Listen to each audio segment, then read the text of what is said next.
আপনাদের তো সন্তান ও ভাই বোনেরা আছে, আর তাদের যখন গুলি করতেছেন আপনার সন্তানের মুখ থেকে ভেসে ওঠে না নাকি ভাই? আপনি আপনার সন্তান থেকে আলাদা নাকি আমাদের রক্তে আপনাদের নেশা হয়ে গেছে?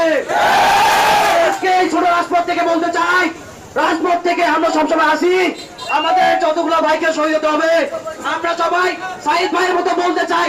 বাবা মাকে বলে এসেছি যে আমাদের যদি শহীদ হইতে হয় আমাদের লাশ রাজপথ থেকে যাবে না পর্যন্ত, এই কোটা কোটা মুক্তি না হয়।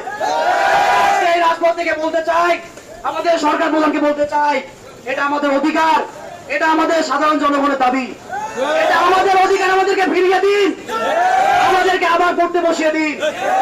আজ এদেশের মধ্যে এমন এক অবস্থা, আমাদের কোনো অভিভাবক নাই, আমাদেরকে এসে বলবে যে তোমরা পড়তে বসো, আমি কোটা কোটা পেড়ি ভেঙে দিচ্ছি, তোমরা পড়তে বসো।